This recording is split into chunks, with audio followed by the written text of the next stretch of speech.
ఇంతవరకు ఎంతో అమూల్యమైనటువంటి దేవుని మాటలు మనం వింటూ వచ్చాం. నా యొద్దకు రండి, ఆయన పిలిచే పిలుపు చాలా ఉన్నతమైనది.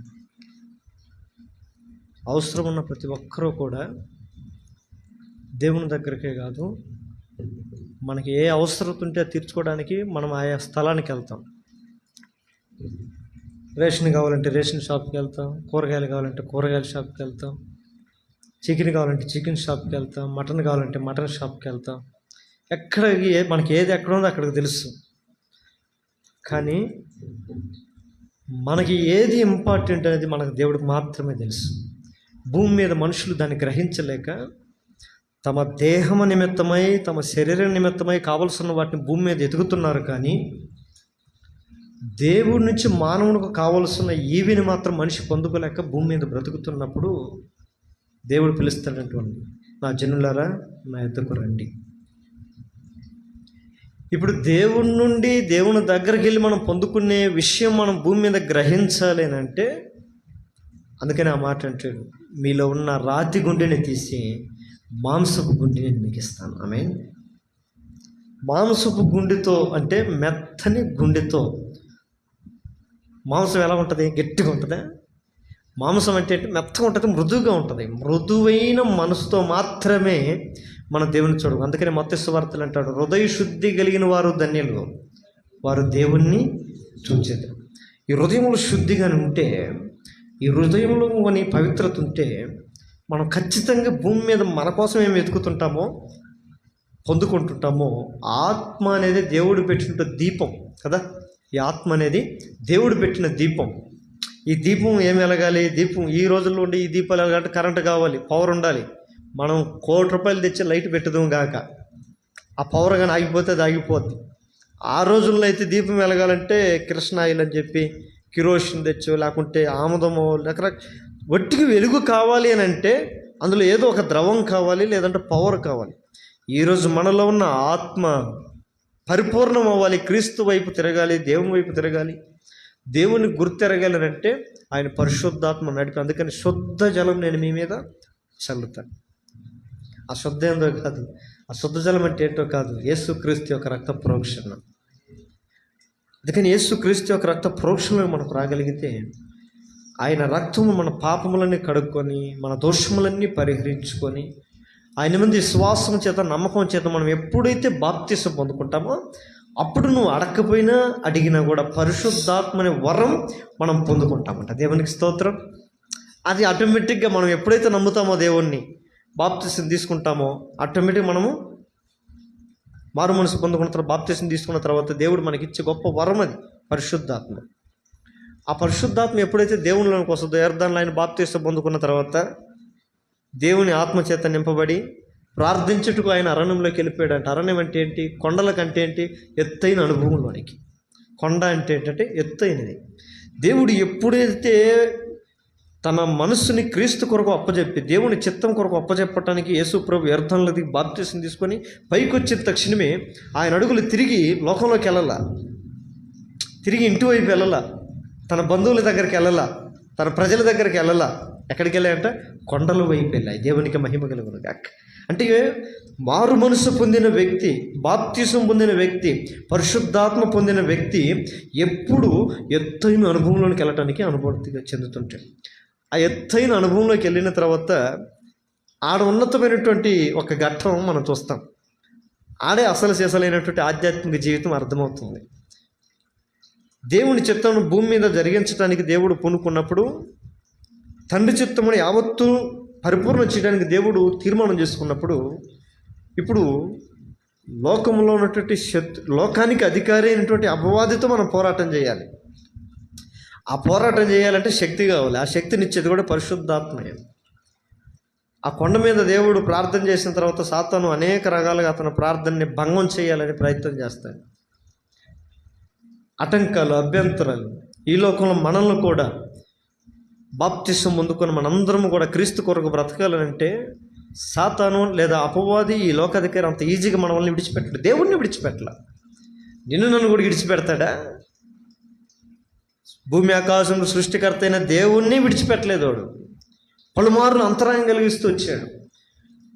కానీ ప్రార్థన ద్వారా అతను ఆ దేవుడు సాతాన్ని జయించాడు. ఆమేన్. ఆ కొండ మీద సాతాన్ని ప్రార్థనతోనే జయించిన దేవుడు కిందకు వచ్చిన తర్వాత శిష్యులతో కూడా ఏమంటాడో తెలుసా? ప్రార్థన వల్లనే కానీ మరి దేని వల్ల కూడా మీ జీవితంలో మీరు కష్టం అనుకున్నవి, బాధలు అనుకున్నవి, ఇబ్బందులు అనుకున్నవి తొలగిపోవుట అసాధ్యం. కష్టాల్లో, బాధల్లో, శ్రమల్లో, ఇబ్బందుల్లో పడడం శాపం కాదు. ఆ పరిస్థితులు కూడా ప్రార్థించలేకపోవడమే పాపం కదా. కష్టాలు అందరికీ ఉంటాయి. ఒక రకంగా చెప్పాలంటే బైబిల్లో సెలవిస్తుంది, నీతిమంతునికి కూడా కష్టాలంట. నీతిమంతుని కలుగు ఆపదలు అనేకములంట. అది పాపం కాదు. అందరు కష్టాలు అనుభవిస్తున్నారు, అందరు ఇబ్బందులు పడుతున్నారు. ఈయన ఎంత భక్తిపరుడు ఉంటాడే, ఈయనకి ఎందుకు ఈ కష్టాలు? ఈయన ఎంత ఆధ్యాత్మిక ఉంటాడే, ఈ సహోదరి ఇంత ఉన్నతమైన దేవుని స్థితిలో నమ్మకం, ఈయనకి ఎందుకు కష్టాలు అని లోకం అనుకో ఉండొచ్చు. కానీ ఆ కష్టాల్లో కూడా దేవుని సన్నిధిలో ప్రార్థించలేకపోవడమే ఘోరమైనటువంటి పాపం. యేసు ప్రభు అదే మనకు నేర్పిస్తుంది. ఈ రోజుల్లో ప్రార్థన మనం ఎప్పటికీ కూడా నిర్లక్ష్యం చేయకూడదు. ప్రార్థన అనేది క్రైస్తవునికి ఒక ఊపిరి లాంటిది. ఆ ప్రార్థనను ఊపిరిని మనం పీల్చుకుని ఊపిరి మనం ఆపామంటే చచ్చి పడిపోతాం. గట్టి 10 నిమిషాలు ముక్కు చూసుకున్నా ఏమైపోతాం? కళ్ళు బైర్లు కమ్మి ఇంకొక 10 నిమిషాలు పట్టుకో. 10 నిమిషాలు అవసరం అంటవా? నాకు తెలిసి 10 నిమిషాలు అవసరం. ముక్కు పట్టుకుంటే ఎవరన్నా వేసి మనం వెనక పొత్తి పెట్టినా కూడా ఊపిరాట్లేదు తీసి అంటాం. ప్రార్థన కూడా అంతే. కనుక క్రైస్తుని అంత్య దినాల్లో ప్రార్థన అనేది మన ఊపిరి కావాలి. ఈరోజు ఈ ప్రార్థనలను నిర్లక్ష్యం చేయకూడదు. ఒక యవనస్తుడు ఓ దైవ సేవకుని దగ్గరకు వచ్చి, అయ్యగారు నా కొరకు ప్రార్థించమన్నాడంట. ఆ పాస్టర్ గారు అడిగాడంట, ఏ నాన్న మంచి యవన కాలంలో ఉన్నావు, చాలా సంతోషం, ప్రార్థించమని అడుగుతున్నావు, ఏ విషయంలో నీ కొరకు నేను ప్రార్థించాలంటే, పాస్టర్ గారండి నాకెందుకు ఈ మధ్య సహనం అనేది లేకుండా పోతుందండి, సహించలేకపోతున్నాను. ఏది వచ్చినా, ఏ కష్టం వచ్చినా, ఏదైనా వచ్చి దేన్ని చిన్న విషయాన్ని కూడా నేను సహించలేకపోతున్నాను, నాకు సహనం ఉండేటట్లుగా నాకు ప్రార్థించండి అన్నాడంట. చాలా సంతోషం, రా నాన్న ప్రార్థన చేద్దామని చెప్పి ఇద్దరు కూర్చొని మోకాళ్ళు వేసిన తర్వాత ఆ పాస్టర్ గారు ఆ బిడ్డ మీద చేయబెట్టి, ప్రభువా ఈ బిడ్డకి ఉదయకాలమున కష్టాలు పంపు, మధ్యం కాలంలో కష్టాలు పంపు, రాత్రి కూడా ఎక్కువ కష్టాలు పంపు అని ప్రార్థన చేస్తుంటే, అంకుల్ ఏదంకుల్ సహనం, నేను కావాల్సింది, నేను ప్రార్థించమంది శ్రమలు కాదు అంకుల్, సహనం కొరకు ప్రార్థించమని చెప్తున్నాను అంకుల్ అంటే, అప్పుడన్నా నాన్న నీ సహనం నీకు తెలియాలంటే శ్రమలు కావాలి. నీ జీవితంలో శ్రమలే నీ సహనాన్ని పరీక్షిస్తాయి. నీలో ఎంత సహనం ఉందో తెలియాలంటే శ్రమే దానికి పరిష్కారం. ఈరోజు మన క్రైస్తవులు బ్రతుకులంతా శ్రమను వద్దనుకునేవాడు ఎప్పటికీ క్రైస్తవులు కాలేదు. యేసు ప్రభు కొడుకు శ్రమను ఎరిగే ఈ భూమి మీదకి వచ్చాడు. ఎంత శ్రమో తెలుసా? నాకు తెలిసి అటు ముందుగా అటు తర్వాత యేసు ప్రభు తప్ప అంత ఘోరమైన శిలువ శిక్ష ఎవరు కూడా వేయబడలేదు. ఘోరమైన మరణం అని పేరు పెడితే అది ఆయనదే. ఎందుకు ఆయన అంత దాన్ని ఎంత సహనంతో జయించగలిగినాడో ఈరోజు సర్వలోకానికి ఆయన రక్షకుడిగా నిలబడ్డాడు. ఆమేన్. అంతే, నీ కుటుంబానికి కూడా, నీ బ్రతుకుకు కూడా, నీ జీవితానికి కూడా రాబోయే రోజుల్లో నువ్వు ఎలా ఉండాలి, సహనం కలిగి ఉండాలి అని ఆశ కలుగుతున్నావంటే శ్రమను కోరుకోవాలి.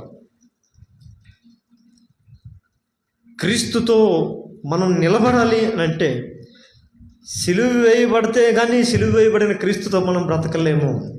అందుకని అపోస్తలుడు పౌలు అంటాడు, ఇదిగో నేను క్రీస్తుతో పాటు సిలువకు వేయబడి ఉన్నాను, సిలువ వేయబడిన యేసు ప్రభువునే నేను ప్రకటిస్తున్నాను అంటాడు. ఇంకా నాకు ఏది తెలియదు అంటాడు ఆయన. మనకైతే చాలా తెలుసు. ఆదివారం అయితే దేవుని ఎలా ఆరాధించాలో తెలుసు, సోమవారం లోకంలో పోతే అన్యులతో ఎలా ఉండాలో తెలుసు. కానీ పౌలుకి ఎన్ని ఒకప్పుడు తెలుసు, సౌలుగా ఉన్నప్పుడు. కానీ క్రీస్తులోనికి వచ్చిన తర్వాత నేను మీ మధ్య సిలువ వేయబడిన క్రీస్తును తప్ప మరి ఏ జీవి నేను ఎరగకుండాను అంటాడు. ఎంత మంచి మాట. క్రీస్తు కొరకు మనం జీవితం జీవించాలి అంటే ఈ లోకంలో నీ జీవితంలో, నా జీవితంలో విజయం చూడాలంటే మొదటగా పోరాటం ఖచ్చితంగా ఉండాల్సిందే. యుద్ధంలో గెలుపు కావాలంటే యుద్ధం చేయాల్సిందే. ఆధ్యాత్మిక జీవితంలో మనకు గెలుపు కావాలి, విజయం పొందుకోవాలంటే నీ ముందు నీవు ఉన్నటువంటి ఆధ్యాత్మిక జీవితంలో పోరాటం చేయక తప్పదు. కనుక ఉన్నతమైనటువంటి దేవుని పిలుపులు రాత్రికి మనం వచ్చి ఉన్నాం. చాలా అమూల్యమైన మాటలు, ఉన్నతమైనటువంటి మాటలు. ఆయన ఎద్దుకు రావాలి, ఆయన చెంతకు చేరాలి. ఆయన శుద్ధ జలం చల్లటమే కాదు, నీలో ఉండే రాతి గుండెని తీసేసి మాంసం గుండెని ఇవ్వటమే కాదు. ఒక క్రైస్తవుడిగా మన జీవితంలో ఎలా బ్రతకాలో తెలుసా? మన హృదయం ఎంత మెత్తగా ఉంటే దేవునిలో, ఆత్మీయతలో మన మనసు అంత బలం కలిగినదై ఉండాలి. మనం ఆత్మీయతలో బలంగా ఉండగలుగుతామయ్యా అంటే ఈ హృదయం అనేది సాత్వికతతో ఉండాలి. దేవుని మాటలు ఎవరు అంగీకరించుతారు, ఎవరు అంగీకరించగలరు అని అంటే పాల వంటి వాక్యమును సాత్వికమైన మనసుతో మనము స్వీకరించువారంట. సాత్వికతమైనటువంటి మనసు కావాలి. అహంకారమైన మనస్సు, గర్వపు మనస్సు ఇవి దేవుని మాటలను అంగీకరించవు. లోబడనేలా నేరవు అంటుంది వాక్యం. కాబట్టి ఈ రాత్రి ఉన్నతమైనటువంటి మాటలు మన జీవితంతో ఉంచాం. అంత్య దినాల్లో ఉన్నాం, అపాయకరమైన దినాల్లో ఉన్నాం. అజ్ఞానుల వలె ఉండకూడదు, జ్ఞానుల వలె ఉండాలి. ఏంటి జ్ఞానం మనకు తెలియదు, పరిశుద్ధాత్మని అందుకే మనకు తెలియజేస్తాడు. ఏంటి జ్ఞానం అంటే ఈరోజు అనుకుంటాం, బాగా చదువుకొని స్కూల్లో మంచి ర్యాంకులు వస్తే వాడిని ఏమంటాము, మంచి జ్ఞానవంతుడి పిల్లోళ్ళు, టాలెంటెడ్ పిల్లోళ్ళు అంటాం. మంచి ఉద్యోగం సంపాదిస్తే అబ్బా వాళ్ళు తెలివే లేరబ్బా అంటాం. ఈ పాడు లోకం, దరిద్రం అలాంటిది. మనకి ఈ లోకంలోనే తెలుసు. నిజమైన జ్ఞానం సాతాను కలిబిలు చేసేసాడు ఈ లోకంలో. కానీ నిజమైన జ్ఞానం అంటే ఏంటో తెలుసా? యెహోవా యందు భయభక్తులు కలిగి ఉంటుంటే జ్ఞానమునకు మూలం. ఈ రోజుల్లో ఏ జ్ఞానవంతులు కావాలి, ఏ జ్ఞానం కలిగిన వారు కావాలి అని అంటే దేవుని యందు భయభక్తులు కలిగినటువంటి వారే నిజమైన జ్ఞానం కలిగిన వారు. వీళ్ళు దేవుని యందు భయభక్తులు కలిగిన వారు దేవుని యందు మాత్రమే భక్తి కలిగి ఉంటారు. ఆ దేవునికి దూరం అయిపోతే భయపడుతుంటారు. దేవునికి దూరంగా ఉండి కూడా భయం లేకపోతున్నామంటే వాళ్ళ భక్తి లేదని అర్థం. రైట్? దేవునికి ఎప్పుడు భయపడేవాడు ఆయనకి సమీపంగా ఉంటాడు. మనకు ఒక్కోసారి వచ్చే టెన్షన్ ఎలా ఉంటుందంటే, ఆఫ్టర్ 250 రూపాయలు రైల్వే టికెట్ తీపించుకొని ఆ ట్రైన్ ఏడ తొందరగా వెళ్ళిపోద్దని మన టెన్షన్ అంతా ఇంత ఉండదు కదా. మనకు చాలా టెన్షన్, ఎక్కడ 250 రూపాయలు వ్యర్థమైపోద్దో, చేపించిన టికెట్ వేస్ట్ అయిపోద్దో అని భార్యని తిడతాము, పిల్లల్ని తిడతాము, అందరిని తిడతా ఉంటాం. అప్పి తప్పి ట్రైన్ కానీ పోయిందనుకోండి, ఇంక మనం ఏం చేస్తాం? ఇంకా రైల్వే స్టేషన్లోనే చిందులేస్తాం పిల్లల మీద, భార్య మీద, బిడ్డల. అసలు మీ వల్ల ఈరోజు ట్రైన్ పోయింది అని అసలుకి మిమ్మల్ని ఎంట పెట్టుకురాకూడదు, మేము తీసుకురాకూడదు అని కేకలు పెడతాం. 250 రూపాయలు ఆఫ్టర్ టికెట్ కోసం. ఒకరోజు రాబోతుంది, యేసు ప్రభు పరలోకం నుండి రాబోతున్నాడు. ఆయన వస్తున్నాడు. ఆయన వచ్చిన తర్వాత ఇక్కడ ఉండే వాళ్ళని ఎంట పెట్టుకొని వెళ్తాడంట. ఎవరి చేతికి దొరికితే వాళ్ళని కాదు, పరిశుద్ధులని ఆయన తనతో పాటు తీసుకెళ్తాడు. పరిశుద్ధత అనేది మనకు ఒక ఆధిక్యత, రక్షణ అనేది మనకు ఒక టికెట్. ఈ సిద్ధం చేసుకున్నాడు. దీని కొరకు మనం ఎప్పుడు ప్రయాసపడుతున్నాం. అందుకొరకే సంఘం అనేది, సహవాసం అనేది, బోధ అనేది, ప్రార్థన అనేది ఇవి ఎడతెగని అనుభవంలో ఉండాలి. అందుకని ఆయన వచ్చినప్పుడు, యజమానుడు వచ్చినప్పుడు ఏ దాసుడు మేలుకొని ఉంటాడో ఆ దాసుడు ధన్యుడు. మేలుకొని ఉండడం అంటే ఏంటంటే నిద్రపోకుండా మేలుకొని ఉండడం కాదు. ఏ సమయంలో తట్టినా కూడా ప్రభు ఆత్మయందు సిద్ధత కలిగి ఉండాలి. సంసిద్ధత కలిగి ఉండాలి, ఆ పోరాటం కలిగి ఉండాలి. బాలాన్ని గురించి నేను కూడా చాలాసార్లు చెప్తాను కదా. నేను ఎప్పుడో 11-12 సంవత్సరాల నుంచి పరిచయం. అప్పట్లో ఇదే ఉత్సాహం. ఆయన చెప్పే కూడా ఎప్పుడు ఎట్టు ఉంటాయి. వాక్యం ఏంటంటే తిట్టినట్టు ఉంటుంది, అరిచినట్టు ఉంటుంది. ఒక ఎటువాడు కుంటం తర్వాత హీన అనిపిస్తుంది. చెప్పాల్సి ఉన్నది ఎట్టో బలంగా చెప్పేస్తాడు. తీసుకున్న వాళ్ళు కానీ ఎట్టుంటుందో మరి తెలియదు. కానీ రక్షింపబడే వ్యక్తికి అది దేవుని యొక్క శక్తిగా మాటలు కనపడతాయి. తన మనసుని కఠినపరుచుకునేవాడు కీడులో పడునట్టుంది వాక్యం. మనసుని కఠినపరచుకోకూడదు. మనసుని కఠినపరుచుకున్నామంటే మనం కీడులో ఉన్నామని అర్థం. అందుకని కీడు నుండి మనం తొలగి మేలులోనికి మనం రావాలి. ఆ మేలులోనికి నడిపించేదే దేవుని యొక్క శుద్ధ జలం. ఈ రాత్రి అట్టి శుద్ధ జలం నీ మీద, నా మీద, మనందరి మీద, మన సంఘం మీద దేవుడు చల్లటానికి సిద్ధం కలిగి ఉన్నాడు. ఆయన సన్నిధి రక్త ప్రోక్షణగా మనం రావాలి. ఆయన సన్నిధిలోనికి వచ్చిన తర్వాత ఆయన అంటాడు, ప్రయాసపడి భారం మోసుకున్న సమస్త జనులారా నా యొద్దకు రండి, నేను మీకు విశ్రాంతి కలుగజేస్తాను. భారముతో మనం పడిపోతున్నాం దేవుని దగ్గరకు రాలేక. ఏ భారం? లోకమనే భారం, పాప భారం, ధన భారం, ఇంకొక భారం. లోకంలో కొన్ని భారాలు మనం దేవుని దగ్గర రానికుండా అణిచివేస్తున్నాయి. ఇలాంటి వాళ్ళందరికీ దేవుడు ఎప్పుడు 2024 సంవత్సరాల క్రితమే పిలుపునిచ్చాడు.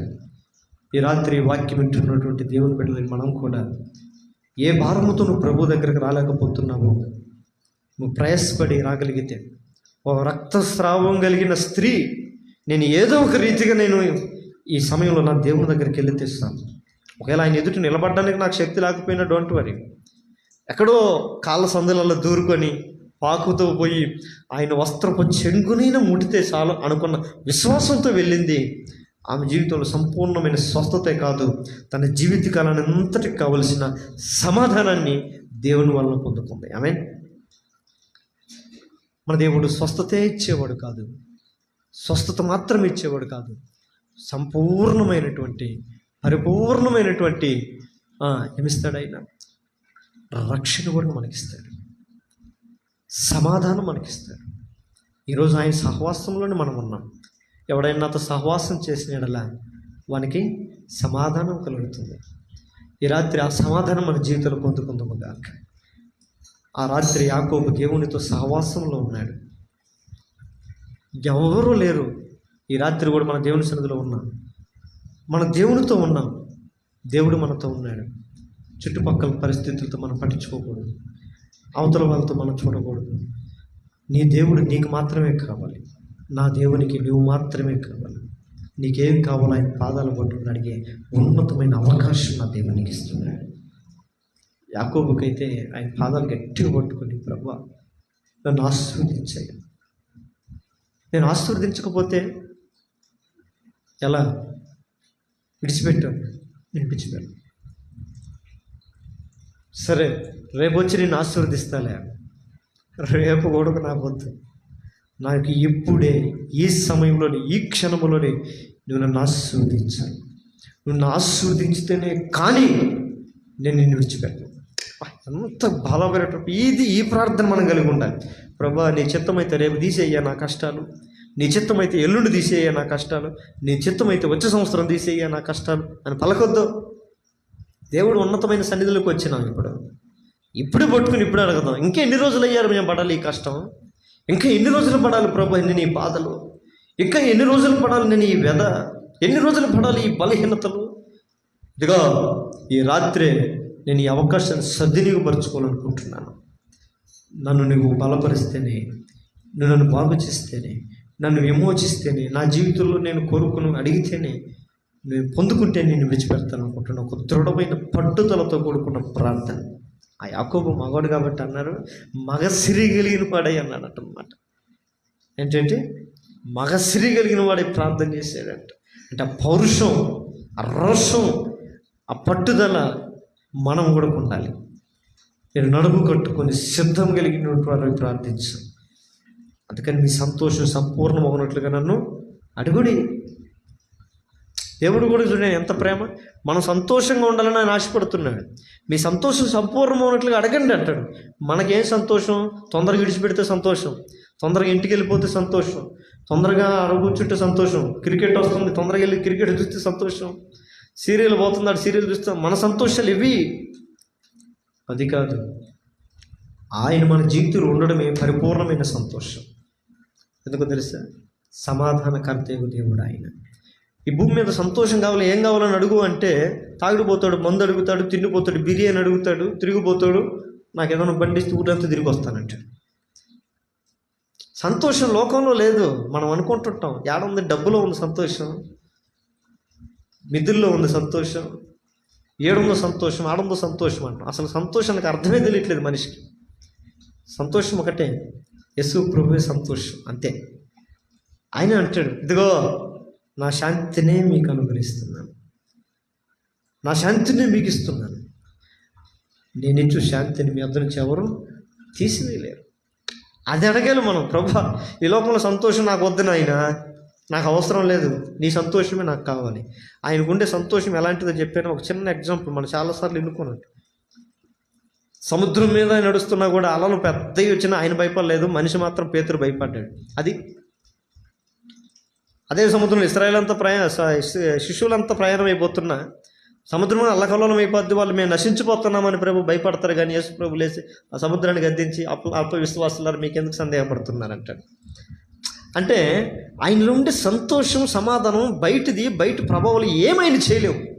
నిజంగా యేసు ప్రభు సంతోష సమాధానం నీ జీవితంలో, నా జీవితంలో, మన జీవితంలో ఉంటే దేనికి భయపడము. ఆమేన్. భయపడిపోతున్నామంటే మనలో ఆయన లేడని, లేకుంటే 50% అట్లా వస్తుంటాడు, అట్లా వెళ్ళిపోతుంటాడు. ఆయన ఉన్నప్పుడు మాత్రం మనం బలంగా ఉంటాం. ఆయన మన నుంచి బయటికి వెళ్ళిపోతే భయపడిపోతాం, కలవరం చెందిపోతాం, దిగులు పడిపోతాం. ఇందాక అదే అన్న మంచి మాట చూపించాడు దావీదు, దేవా నీ ఆత్మ నా నుండి దూరం చేయకు. చేసావా, ఇంక అయిపోయింది నా పని. నీ సన్నిధి నుండి నన్ను దూరం చేయకు. నీ సన్నిధిలో నిత్య సుఖములు కలవు, నీ ఆత్మలో నాకు పాలుకొంపులు కావాలి. అలాంటి ఆత్మ నా నుంచి దూరం చేయకు. ఇలాంటి ప్రార్థన బలము మనం కలిగిన వరమై ఉండదు. ఎంతోటికి ఏమి తిందుమా, ఏమి తాగుదామా, ఏమి ధరించుకుందామా అని లోక సంబంధమైన ఇవన్నీ మనకు కావాలని దేవుడికే తెలుసు. నేను ఎప్పుడైతే తల్లిగర్భంలో పుట్టించాడో, నీ ఒంటి నీకు శరీరాన్ని తయారు చేశాడో, ఆ శరీరానికి కావాల్సిన సొక్కాలు, బట్టలు కూడా మన దేవుడికి ఇచ్చేస్తాడు. కడుపు పెట్టాడంటే కడుపుకి కావాల్సిన అన్నం పెట్టడా ఊరకనే పెడతాడు కడుపు? లే, అన్నీ మనకు అమర్చాడు అని అంటే దానికి ఏం కావాలి అన్నీ సమకూరుస్తాడని అర్థం. కానీ మనం ప్రాముఖ్యమని తెచ్చిపెడుతున్నాం. ఆయన నీతిని, ఆయన రాజ్యమును వెతకమంటున్నాడు. దాని వెనక మీకు సమస్తమును పొందుకుంటామంటాం కదా. ఆయన రాజ్యం మహోన్నతమైన రాజ్యం, ఆయన రాజ్యం శాశ్వత రాజ్యం, ఆయన రాజ్యం నిత్యము నిలిచి యుగాలు నిలిచేది. ఈ రాజ్యం అయిందనుకోండి, గట్టిగా ముఖ్యమంత్రి గెలిచినని చెప్పి గర్వంతో వీగిపోతాడు. 5 సంవత్సరాల తర్వాత ఓడిపోతాడు. అంతే, పట్టమని 5 సంవత్సరాలు. నేను ఎవరిని అంటారు అసెంబ్లీలో చూడాలి, గెలిచినప్పుడు వాళ్ళు తీరు. మళ్ళీ 5వ సంవత్సరం తర్వాత అటుపక్క కూర్చొని ఉంటారు, అప్పుడు వాళ్ళు పిల్లల్లాగా ఉంటారు. ఈ లోకంలో ఇది కాదు. ఈ రాజ్యం వెతుకునింది అనుకో, ఈ లోకంలో మనం వెతికే సంతోషం, మనం వెతికే కూడా అంతే ఉంటుంది. పెళ్లి రోజు సంతోషం, పెళ్ళి అయిపోయిన తర్వాత సంవత్సరం తర్వాత పోయి ఆ ఇంట్లో పోయి చూడండి, వాళ్ళిద్దరు దన్నుకుంటూ ఉంటారు ఆడ. నిన్ను చేసుకున్నందుకు నా బతుకు ఎట్లా అయిపోయిందిరా, నిన్ను బదులు ఇంకో దాన్ని చేసుకున్నట్టే నేను బాగుండనే అంటూ వాడంటూ ఉంటాడు. నా కర్మగాలి నీ దరిద్రుడే, నిన్ను చేసుకుని నాకీ బతుకుని ఆమెడు. బిడ్డ పుట్టినప్పుడు చూడండి, అబ్బా నా బంగారు కొండ అని ముద్దులు పెడతాడు. వాడి పెద్ద మీసాలు వచ్చేళ్ళకి, రే నా కడుపుని చెడబుట్టురా నువ్వు అంటుంటదా. ఎన్ని మాటలు ఎట్టా ఉంటాం చూడండి. నా కోడలు బంగారు కుప్ప, ఈ కుప్ప ఆ కుప్ప అంటుంటుంది పెళ్ళిలో. 1 సంవత్సరానికి నా కోడలు వచ్చింది, అయ్యా నా ఇంటికి నాకు సమాధానం లేదు అత్త. ఎంత సంతోషం అండి, పెళ్ళిలోనే సంతోషం. ఎక్కడ సంతోషం ఉంది? క్రీస్తులో ఉన్నది నిజమైన సంతోషం. లోకంలో సంతోషం అని వెతుకుతుంటే నీ కళ్ళు నిన్ను మాయ చేస్తున్నాయి. నీ కన్ను మంచిదైతే నీ దేహమంతా మంచిదై ఉంటుంది. నీ కన్ను చీకటైపోతే నీ బ్రతుకే, నీ జీవితమే, నీ ఆత్మే ఒక అంధకారంలోకి వెళ్ళిపోతుంది. అందుకని ఆ వెలుగు ఇవ్వటానికి లోకంలోనికి వచ్చిన నిజమైన వెలుగు యేసుక్రీస్తు ప్రభు. ఈ వాక్యం లైవ్లో కూడా వాక్యం ఉంటున్న దేవుని బిడ్డలారా, దేవుని సన్నిధికి రండి. దేవుని సన్నిధికి నువ్వు దూరం అయితే అపవాదికి నువ్వు దగ్గర అవుతున్నావు అని అర్థం. అపవాది ఒక్కసారి నీకు దగ్గర అయ్యాడనంటే దేవునికి పనికి రాకుండా తయారు చేయటమే వాడి సంకల్పం. సాంసోను దూరం అయిపోయాడు, శత్రువు చేతికి చిక్కాడు, తన కన్నులను ఓడవీగించేశాడు, తనకున్న బలమును, అభిషేకమును, ప్రతిష్టతను మొత్తం గుండు కొట్టించేశాడు. అప్పుడు మనం కూడా కంటూ ఉంటాం, పలానోడి చేతలో, వాడి చేతలో పోయి అయిపోయింది, వాడు గుండు కొట్టేస్తాడు వాడికి. సాంసోనుకున్న అభిషేకం, అతనికి ఉన్నటువంటి బలం అన్ని కోల్పోయాడు. అందుకని అపవాది చేతికి మనం చిక్కకూడదు. అపవాదికి ఎప్పుడు మనం ముట్టలేడు అని అంటే దేవునితో పాటు మన సహవాసంలో దేవునితో పాటు మనం జీవించేంత వరకు వాడు మనల్ని ఎప్పటికీ ఏమి చేయలేడు.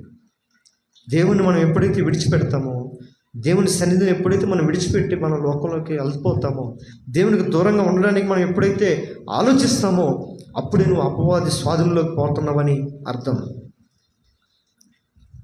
అపవాది నీ జీవితంలోనికి ప్రవేశించాడంటే వాడిని తొలగించడం బహు అసాధ్యం. ఎందుకంటే అపవాది ఎప్పుడైతే మన జీవితంలోనికి వస్తాడో అపవిత్రత కలుగు చేసేస్తాడు. అర్థమవుతుందా? అపవిత్రత కలుగు చేసేస్తాడు. అపవిత్రత కలుగు చేసిన తర్వాత, చెడుతనం కలుగు చేసిన తర్వాత ఇంకా ఆ స్థలంలోకి దేవుడు రాడు. ఒకటి గుర్తుపెట్టుకోవాలి, మనం అక్కడ బాధపడుతూ మనం ప్రార్థన చేస్తూ ఉంటాం. వాడితో విసిగిపోయి, వాడు పెట్టే బాధలతో, వాడు పెట్టే శ్రమలతో నలిగిపోయి ఆ కష్టాల్లో ఉండి మనం ప్రార్థన చేస్తాం. ఆ ప్రార్థన దేవుడు వినడు వినడు వినడు. ఎందుకంటే చెడుతనం ఆయన ఎంత స్థానం, అక్కడికి రాడు ఆయన. ఒకవేళ నువ్వు బాగుపడాలనంటే, నువ్వు దేవుని కృపను పొందుకోవాలనంటే, దేవుని యొక్క కటాక్షం నీ జీవితంలో పొందుకోవాలంటే నీ చేతులతో నీవే అపవిత్రతను విడిచిపెట్టి నువ్వే బయటకు రావాలి. ఎందుకంటే నీ గుడారం దుర్మార్గతను తొలగించుకోవాలి. మనం ఏం చేస్తామంటే తొలగించు ప్రభువా, తొలగించు ప్రభువా, తొలగించు ప్రభు అని ప్రార్థన చేస్తాం. జీవితకాలం మట్టుకు చేసినా కూడా ఆయన తొలగీడు, అది పోదు. దుర్మార్గతను మనం తొలగించుకునే ఎడల అప్పుడు నీవు వృద్ధి పొందుతూ ఉంటుంది వాక్యం. ఎప్పుడైతే తొలగిపోతుందో అప్పుడు ఆటోమేటిక్గా ఆయన వస్తాడు. ఆయన మన జీవితంలోకి వచ్చినట్టే నిజమైన అభివృద్ధి, నిజమైనటువంటి సమాధానం మన ప్రభు మనకిస్తాడు. ఈ రాత్రిగా మోకాళ్ళ మీదకి వద్ద అందరు మోకాళ్ళ మీదకి వచ్చినట్లయితే ఉన్నతమైనటువంటి ప్రార్థన జీవితంతో మనం ముందుకు సాగిపోదాం. దేవుని సన్నిధికి వచ్చాం, దేవుని ఆలయంలో ఉన్నాం. ఆయన పిలుపు గొప్పది, ఆయన స్వరం గొప్పది. ఇనవులందరూ ఆయన గొర్రెలు కాదు, కానీ కొన్ని గొర్రెలు ఉంటాయి. నా గొర్రెలు నా స్వరం ఉంటాయి.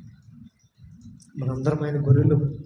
ఆయన స్వరం విన్న తర్వాత మనం వడివడిగా ఆయన దగ్గర పరిగెడతాం, ఆయన సన్నిధికి చేరుతాం, ఆయన రెక్కల కింద చేరుతాం.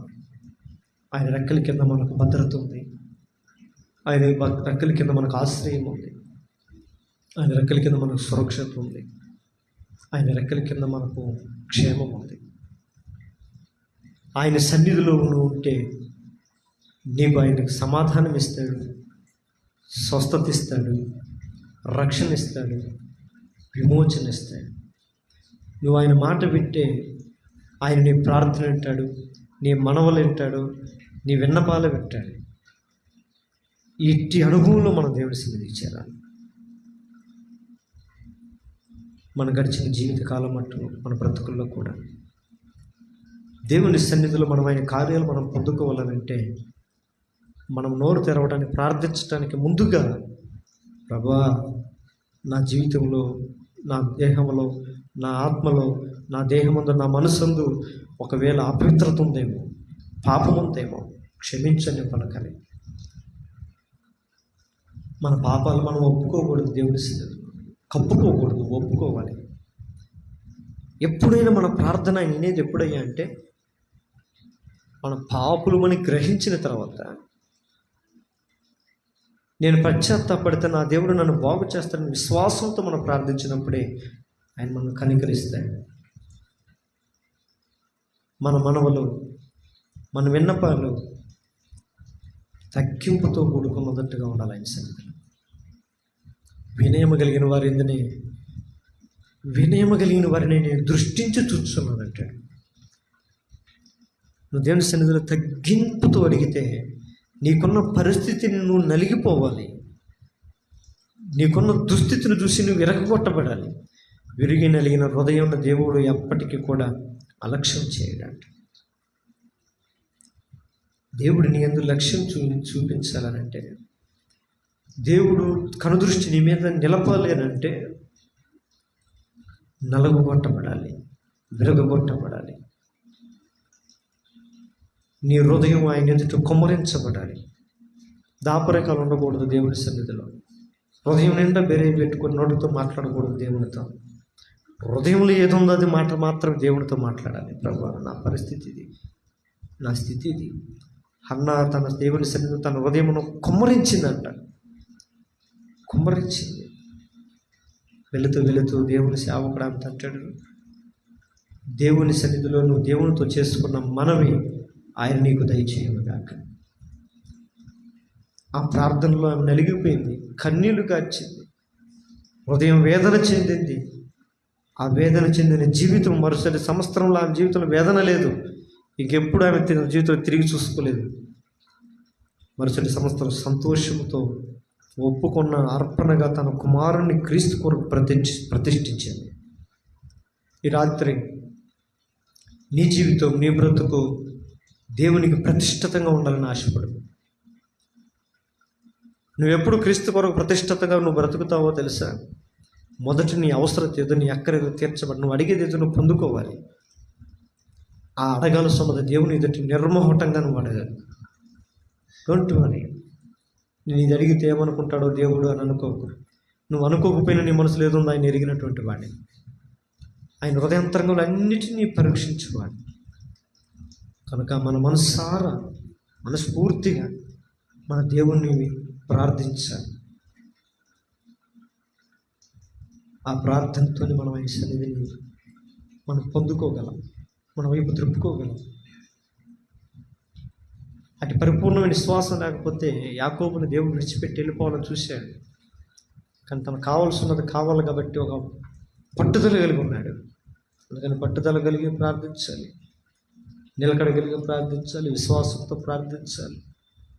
ప్రార్థన చేస్తే కార్యాలు జరిగేటట్టుగా ప్రార్థించాలి, ఆసక్తితో ప్రార్థించాలి, దేవుని మహిమ కొరకు ప్రార్థించాలి, దేవుని చిత్తం మన జీవితంలో జరిగించినట్లుగా ప్రార్థించాలి, ఆయన సంకల్పం మనం నెరవేర్చినట్లుగా మనం ప్రార్థించాలి. చెప్పుకుంటూ పోతే చాలా ఉంటాయి ప్రార్థన నిర్వచనాలు. ఈ రాత్రి అయితే మన ప్రార్థన మన బ్రతుకులు మార్చినట్లుగా ప్రార్థన చేద్దాం. మన ప్రార్థన ద్వారా సంఘ వ్యవస్థ మార్చబడినట్లుగా ప్రార్థన చేద్దాం. మన ప్రార్థన ద్వారా ఈ లోకము వ్యవస్థ మార్చబడినట్లుగా ప్రార్థన చేద్దాం. ఎస్తేరు ప్రార్థన చేస్తే మోకాలు లేసి ఆ దేశంలో చట్టాలే తారుమారైపోయాయి. ఈ రాత్రి కూడా మన ప్రార్థన ద్వారా ప్రతికూల పరిస్థితులన్నీ తారుమారైపోయి దేవునికి అనుకూలంగా ప్రభు మార్చుకున్నట్లుగా ప్రార్థన చేద్దాం. సంఘం, ఈ పరిచర్య, ఈ బెంగళూరు పట్టణంలో సియోను సంఘం రాబోయే రోజుల్లో మహిమ కలిగిన సంఘము దేవుడు నిలబెట్టినట్లుగా మనం అందరం కూడా ప్రార్థన చేయాలి.